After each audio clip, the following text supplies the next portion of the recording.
Students, welcome to homework help by RG. CBSE sample paper से आप लोग ये जान ही चुके हैं कि सीबीएसई ने अब की बार क्वेश्चंस पूछने के स्टाइल में बहुत बदलाव किया है। बच्चे इससे अच्छे से वाकिफ हो जाएं और इसकी अच्छे से प्रैक्टिस कर पाएं, इसलिए सीबीएसई ने अब एक क्वेश्चन बैंक भी रिलीज किया है। अभी तक 10th क्लास के लिए सिर्फ इंग्लिश का क्वेश्चन बैंक रिलीज किया गया है। हो सकता है बाकी सब्जेक्ट्स के भी आ जाएं।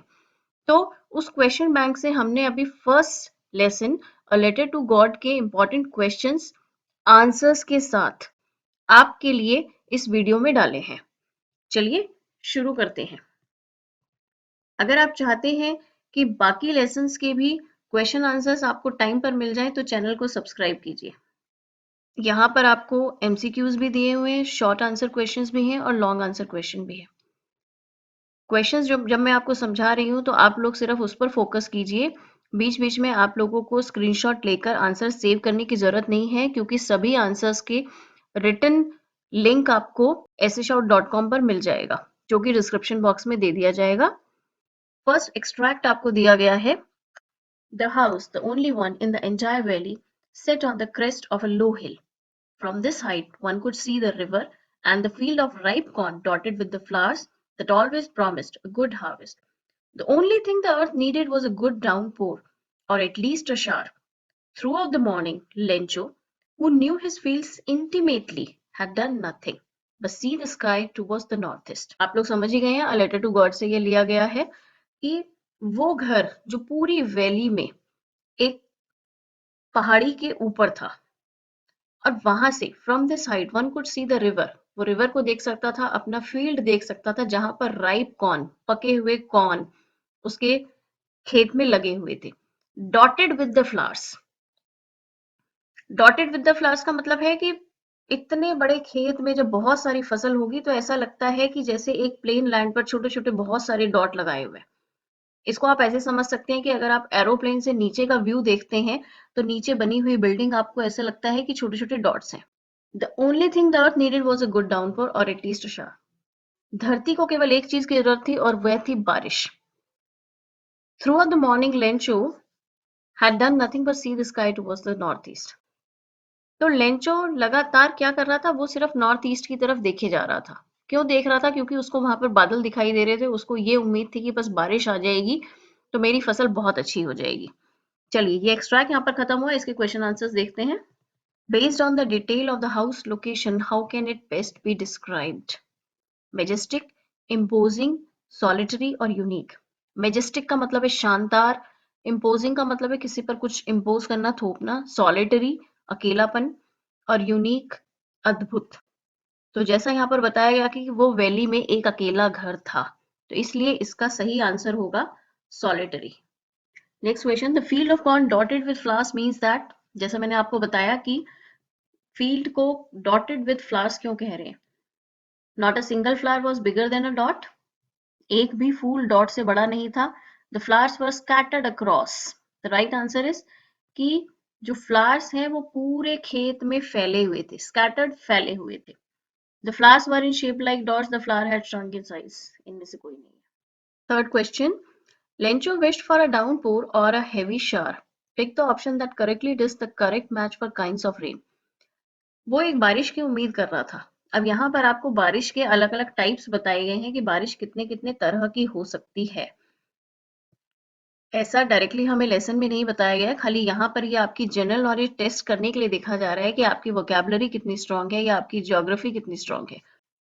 तो सबसे पहली बात, इसका एक बहुत आपको अगर शॉर्टकट चाहिए तो आप ये देखो कि ये जो 5 दिए गए हैं जैसे आपको किसी एक का तो कम से कम अच्छे से मतलब मालूम होगा, तो उसके मतलब को मैच कर लीजिए और फिर आंसर को चेक कर लीजिए कि कौन सा सही बनेगा। आई होप हेवी रेन और ड्रिजल तो शायद आप लोगों को मालूम होगा। थंडरस्टॉर्म भी मालूम हो सकता है कि थंडरस्टॉर्म क्या होता है, तूफान, आंधी तूफान। जैसे थंडरस्टॉर्म बिजली कड़क रही है, तूफान आ रहा है। हेवी रेन मतलब तेज बारिश, इतनी तेज बारिश है अगर आप 5 मिनट के लिए भी बाहर निकलो तो एकदम से गीले हो जाओगे। ड्रिजल होती है बूंदा बांदी, हल्की हल्की सी बूंद हो रही है जो बड़ी अच्छी लगती है। टॉरेंशियल रेन जो ट्रॉपिकल एरियाज में होती है। डाउनपोर इज जस्ट बारिश हो रही है।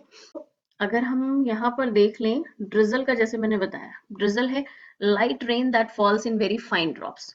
तो थर्ड का बेस्ट कॉम्बिनेशन हो गया 1 फर्स्ट, और थंडर स्टॉर्म का हो गया violent short-lived weather disturbance associated with lightning, thunder and gusty winds। तो इन दो के लिए हम श्योर हैं। बट के साथ फर्स्ट जो है वो डी पार्ट में आ रहा है, तो लग रहा है कि डी ठीक है। फिर भी इसको कंफर्म करने के लिए हम अपना एक और चेक कर लेते हैं। थंडर स्टॉर्म्स 2 के साथ हमने 5 का मैच बनाया है, तो 5 का मैच हमारा इसमें आ रहा है। बहुत सिंपल है, तो हमारे दोनों यहाँ पर सही बैठ रहे हैं, तो इसका मतलब ये वाला हमारा ठीक होगा। Question number 4, based on the given extract, what is Lencho not likely to think while looking at his field? देख रहे हैं आप क्वेश्चंस में किस तरीके से वैरायटी लाई गई है। जगह जगह इस तरीके से कहीं पर ग्राफिक्स यूज किए गए हैं, कहीं पर इस तरीके से टेबल दे दी है मैचिंग करने के लिए, तो आपकी जनरल नॉलेज टेस्ट की जा रही है। तो अब आप लोग केवल रट के पास नहीं हो सकते कि कहीं से भी लिखे लिखाए बुक के पीछे वाले क्वेश्चन याद किए और चलो जी वही लिख कर आ जाएंगे। लेसन को अच्छे से समझो, ज्यादा से ज्यादा रीडिंग करने की कोशिश करो, अपनी वोकैबुलरी को इम्प्रूव करो। अब पूछ रहे हैं कि इनमें से कौन सी बात लेंचो बिल्कुल नहीं सोच सकता।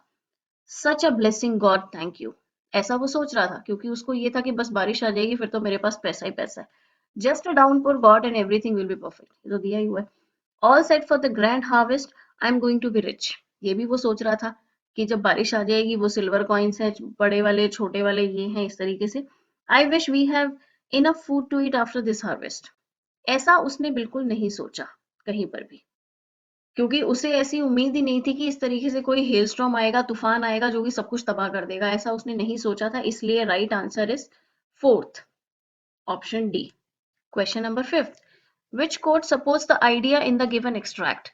जिस तरीके से सीबीएसई सैंपल पेपर में आपको कोट्स दिए गए थे अनसिन पैसेजेस में, उसी तरीके से यहाँ पर कॉम्प्रिहेंशन पैसेज में भी इन्होंने कोट्स डाल दिए गए हैं। पहला है farming is a profession of hope. Farming जो है वो एक होप, उम्मीद पर कायम प्रोफेशन है। सही लग रहा है यही। I would rather be on my farm than be emperor of the world, second नहीं है, आई मीन बी नहीं है। Farming looks mighty easy when your plough is a pencil and you are 1,000 miles from the cornfield, ऐसा भी कुछ नहीं था। Those too lazy to plough in the right season will have no food at the harvest, ऐसा कुछ नहीं था।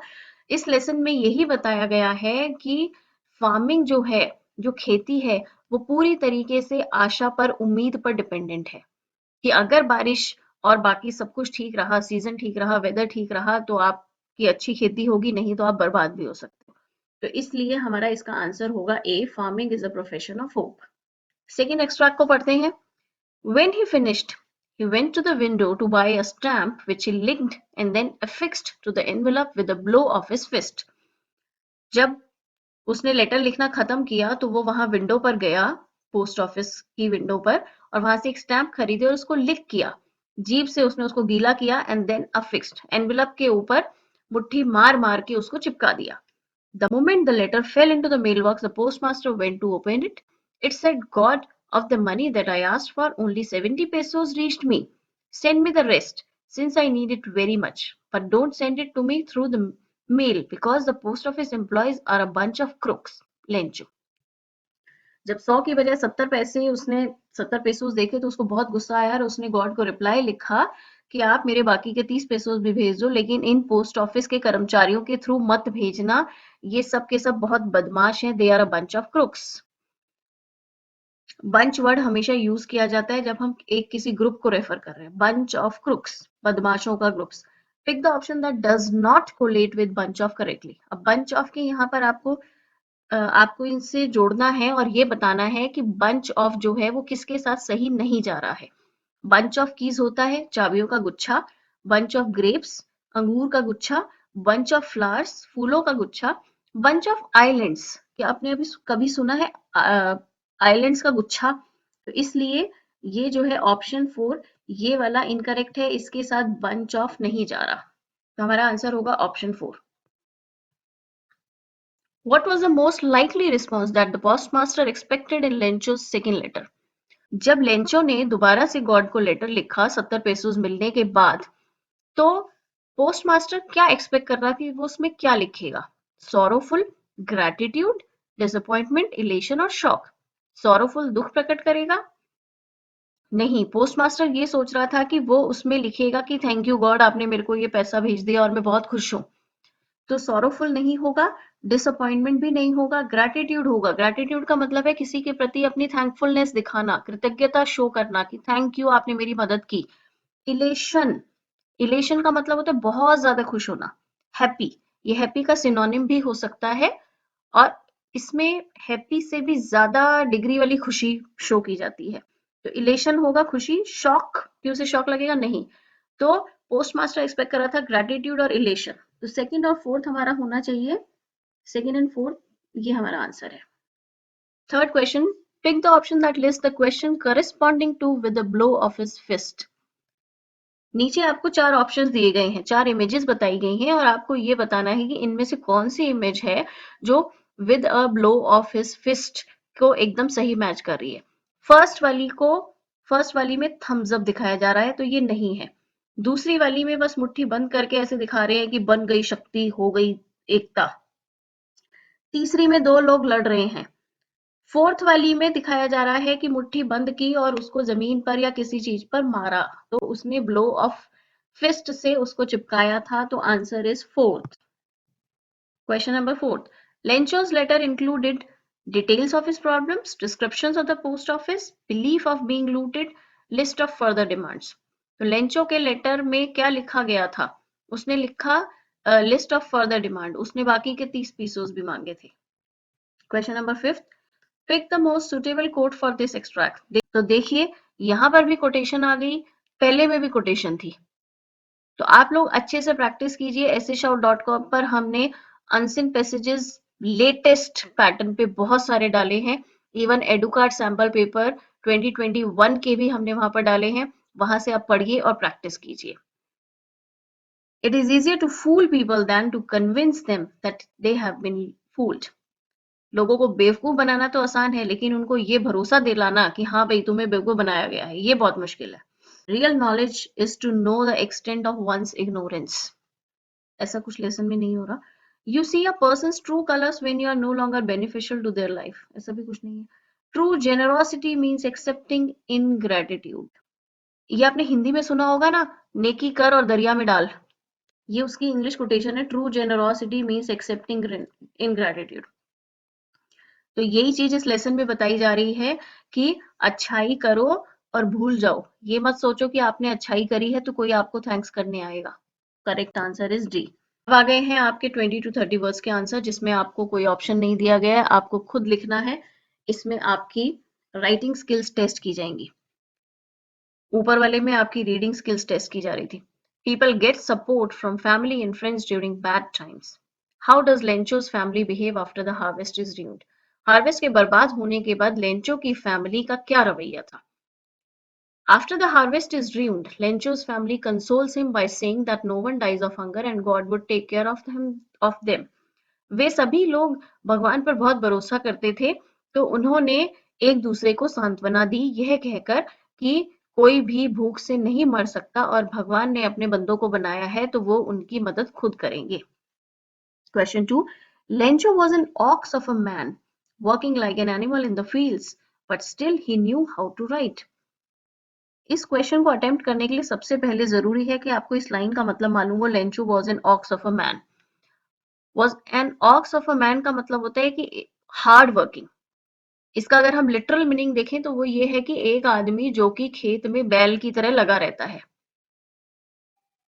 तो ये कह रहे हैं कि लेंचो भी बहुत ही हार्ड वर्किंग था और अपने फील्ड्स में बिल्कुल एनिमल्स की तरह काम करता था, लेकिन फिर भी उसको लिखना आता था। ये बात लेसन में क्यों कही गई है? What does this line tell us about the norm against such farmers then?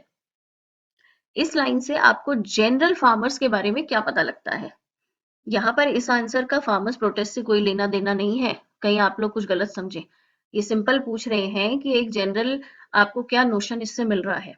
This line tells us that normally the farmers working in the fields are hard working but uneducated.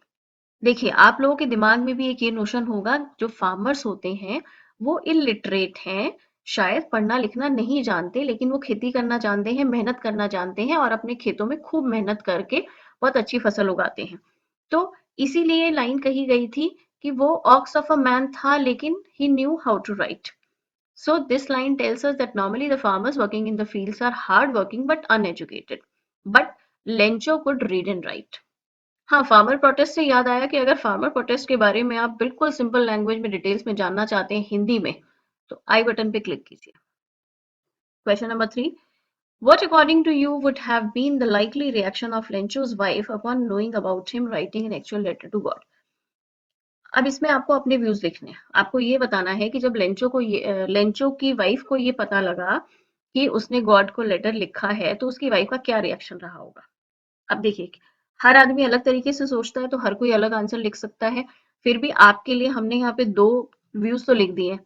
अगर आपका कोई तीसरा view point हो, तो आप हमें comment करके बता सकते हैं। फर्स्ट हम लिख रहे हैं, according to me she would have been happy knowing that Lencho had informed God about their loss and help would reach them soon. She had a deep faith in God. कि वो ये सुनकर बड़ी खुश हुई होगी कि लेंचो ने भगवान को हमारे लॉस के बारे में खबर पहुंचा दी है और जल्दी ही हम तक मदद पहुंच जाएगी, क्योंकि उसका भगवान में अटूट विश्वास था। She had a deep faith in God. Okay, next part अब ये है आपका, according to me Lencho's wife would have scolded him for doing a stupid act of writing a letter to God. Lencho की wife ने कहा होगा, क्या बेवकूफो जैसे काम करके आए हो तुम। ऐसा कभी होता है कि भगवान लेटर के थ्रू हमें कुछ हेल्प भेजेंगे। She would explain to him that God can't be reached through a letter and do some actual work. वो उसको एक्सप्लेन करेगी कि भैया लेटर के थ्रू कोई मदद नहीं आने वाली है, कुछ एक्चुअल मदद करो, कुछ रिश्तेदारों से मदद मांगो या कुछ और काम करो। Question number 4, Lencho waited eagerly for a reply to his letter to God. Do you think the postmaster was also very keen to know Lencho's reaction upon receiving the reply? क्या पोस्टमास्टर भी उतना ही उत्सुक था उसका reply जानने के लिए? Yes, clearly वो लेसन में दिया गया है। The postmaster was very keen to know Lencho's reaction because as soon as Lencho left the post office, the postmaster opened the envelope to read his reply. उसके जाते के साथ ही उसने फटाफट से उसको खोला ये जानने के लिए कि देखूं उसने मुझे कैसे थैंक यू लिखा है, क्या किन शब्दों का इस्तेमाल किया है, लेकिन वहां तो कुछ और ही लिखा हुआ था। अब आते हैं आपके answer in 40 to 50 words. The field was white as if covered with salt. जब वहां पर हेल स्टॉर्म आ गया था तो उसके बाद क्या हुआ था कि जो पूरा का पूरा खेत है वो ऐसे हो गया था जैसे पूरे पे नमक बिखरा दिया है किसी ने। This is how the field is described after the hail storm. The pelting hail storm could have been easily seen as sugar cubes. कि वो पूरा सफेद हो गया, तो सफेद के कंपैरिजन के लिए शुगर क्यूब का भी तो एग्जाम्पल लिया जा सकता था। Do you think comparing it with sugar would have been more appropriate? आपको क्या लगता है कि अगर राइटर जो है उसको सॉल्ट की बजाय शुगर क्यूब से कंपेयर करते, मेटाफॉर यूज करते, तो वो ज्यादा बेटर होता? वाई और वाई नॉट? बताइए आपकी क्या राय है। देखिए हमारी जो राय है वो आपके सामने, आप अपना आंसर जो भी चाहे लिख सकते हैं। अगर आप चेक भी कराना चाहते हैं तो आप esshout.com पर कमेंट करके लिखिए, आपकी गलतियां आपको बता दी जाएंगी। A hailstorm can be compared to small balls of anything that is white in color. अब हेल स्टॉर्म में क्या होता है, सफेद रंग की बर्फ गिरती है, ओले गिरते हैं, तो उसको आप सफेद रंग की छोटी बॉल टाइप की किसी भी चीज से कंपेयर कर सकते हो। But here the comparison to salt is much better than sugar cubes, as sugar symbolizes sweetness or happiness, whereas excess salt signifies a spoiled taste. Sugar जो है किसी चीज में मिठास और खुशी को जाहिर करती है। मिठास कब आती है? त्योहारों पर, खुशियों के मौके पर। लेकिन हेलस्टॉर्म आने से उसकी तो खुशियां सबकी सब बर्बाद हो गई। इसलिए जब शुगर से, अगर शुगर क्यूब से उसको वो कंपेयर करेंगे तो वो अच्छा नहीं लगेगा। उसकी बजाय जो राइटर ने सॉल्ट से कंपेयर किया है वो बहुत अच्छा है, क्योंकि जब सब्जी में नमक बहुत ज्यादा हो जाता है तो वो उसके टेस्ट को खराब कर देता है। इसी तरीके से the hailstorm spoiled Lencho's fields totally. That's why it is said that the field was white as if covered with salt.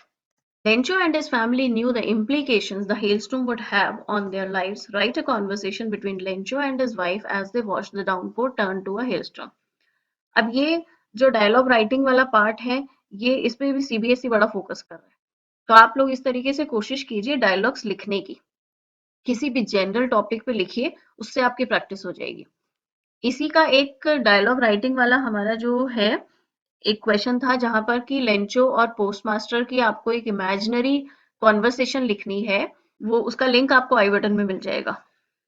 अब यहाँ पर देखिए कॉन्वर्सेशन कुछ भी हो सकती है, आप अपने हिसाब से कुछ भी लिख सकते हैं। वाइफ ने कहा, if this storm does not stop here we will die of hunger. अगर ये तूफान नहीं रुका तो हम तो भूख से मर जाएंगे। Lencho, yes, our hard work will go to waste, it must stop now, इसे रुक जाना चाहिए। फिर वाइफ कहती है, we will have no corn left this year, इस साल हमारे पास कुछ भी फसल नहीं बचेगी। तो लेंचो कह रहा है, don't worry, God can see everything and he will not let us die of hunger, और वो हमें भूख से मरने नहीं देंगे। इस लाइन में आप देख रहे हैं, यहाँ पर मैंने गॉड का जी कैपिटल किया है और ही का एच कैपिटल किया है। क्यों किया है? क्योंकि ये जो ही है ये गॉड को रेफर करता है। तो जब भी आप गॉड लिखेंगे और गॉड के लिए जो ही रेफर हो रहा है उनका एच और जी कैपिटल होगा।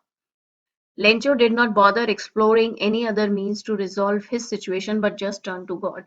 Do you feel that this approach was justified? Lencho ने और कोई तरीका नहीं ढूंढा अपनी प्रॉब्लम के सॉल्यूशन के लिए। वो सीधा बस गॉड के पास गया और लेटर लिख दिया कि भाई वहां से मदद आ जाएगी। उसको इतना ज्यादा अटूट विश्वास था। तो आपको क्या लगता है, क्या ये अप्रोच सही थी, जस्टिफाइड थी? I do not justify this approach of relying solely on God's help, कि वो सिर्फ गॉड की मदद पर भरोसा कर रहा है। It was totally illogical. अगर दिमाग से सोचा जाए तो ये बिल्कुल भी तर्क संगत नहीं था। Sorrow and happiness are two phases of life that we must always prepare to face. सुख और दुख हमारे जीवन के दो पहलू हैं जिनके लिए आपको हमेशा तैयार रहना चाहिए। Besides praying to God for his mental calmness, हम ये नहीं कह रहे कि गॉड से प्रेयर मत करो, गॉड से प्रेयर करो, इससे आपको मेंटल कामनेस मिलती है, मानसिक शांति मिलती है। But he should have approached his relatives for help and work hard again. उसको अपने रिलेटिव्स को अप्रोच करना चाहिए था मदद के लिए और फिर से मेहनत करनी चाहिए थी। अब आता है आपका क्वेश्चन 12, जो कि 100 to 120 वर्ड्स का है। बड़े ही कॉम्प्लिकेटेड तरीके से क्वेश्चन दिया गया और बिल्कुल मतलब इस तरीके से क्वेश्चन दिया है कि बच्चों के थॉट प्रोसेस को इवोक कर दे। The people at the post office contribute to put together whatever they can manage for Lencho. Post office में लोग जितना भी वो मैनेज कर सकते थे उन्होंने उसके लिए इकट्ठा किया। What do you think was the main reason behind their help? आपको क्या लगता है उन्होंने क्यों मदद की? Would you have done the same if you were one of the employees? अगर आप भी उनमें से कोई एक एम्प्लॉय होते पोस्ट ऑफिस के तो क्या आप उसकी मदद करते? As an employee, write about your perspective and reason for contributing to the fund. अगर आप करते तो ये बताओ कि उसके रीजन दो कि आपने ऐसा क्यों सोचा, आपने मदद क्यों की। The fact that you don't want to say no to a cause initiated by your boss can also be equally compelling reason. आप नो भी लिख सकते हैं कि आप मदद नहीं करना चाहते थे, लेकिन क्योंकि आपके बॉस ने मदद की शुरुआत करी तो इसलिए भी आपको मदद करनी पड़ी, बॉस की तो बात माननी पड़ेगी। तो हमने यहाँ लिखा, the main reason behind their help could be empathy. Empathy का मतलब होता है किसी के दर्द को अपना समझना। सिंपैथी होता है किसी के प्रति दया दिखाना। दोनों में फर्क है। If I were in the place of one of the employees, अब आई के साथ यहाँ पर वॉज नहीं होएगा क्योंकि हम लिख रहे हैं यदि मैं उसकी जगह पर होती, तो इसलिए हमेशा इफ आई वर इस तरीके से आता है। I would have definitely help Lencho by giving out some money, अगर मैं उसकी जगह पर होती तो मैं पक्का उसकी मदद करती। क्यों? Many a little makes a mickle, इसको हम हिंदी में कहते हैं कि बूंद बूंद से ही घड़ा भरता है। 100 लोग मिलकर एक एक रुपया देंगे तो वो 100 रुपया बन जाएगा। तो उन 100 लोगों को 1 रुपया जाने से कोई खास नुकसान नहीं हुआ, लेकिन जिसको वो पूरा का पूरा 100 रुपीज मिलेगा उसको बहुत ज्यादा मदद हो जाएगी। 1 rupee donated by 100 people would make up to 100 rupees without making much difference to the donor. Donor जो दान कर रहा है। However, it would be a big help for the donee, लेकिन जिसकी मदद की गई है उसके लिए ये बहुत बड़ी हेल्प बन जाएगी। इसी क्वेश्चन का सेकंड पार्ट है, read the given anecdote and analyse the similarities and differences with reference to a letter to God. इसमें आपको एक उदाहरण दिया गया, एक छोटी सी कहानी, और ये पूछ रहे हैं कि दोनों कहानियों में क्या सिमिलैरिटी है या क्या डिफरेंस है। A very poor woman called in a radio station asking for help from God. एक बहुत गरीब महिला ने रेडियो स्टेशन पर हेल्प की कि मुझे भगवान से मदद चाहिए। A non believer also listening to this radio programme decided to make fun of the women. एक जो भगवान में विश्वास नहीं करता, नास्तिक, उसने सोचा कि मैं इसका मजाक उड़ाता हूँ।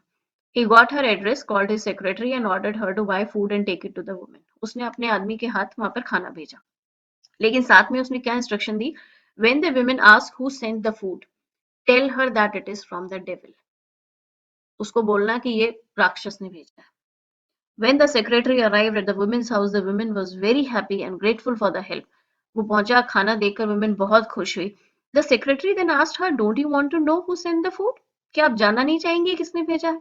The women replied, No, I don't even care because when God orders, even the devil obeys.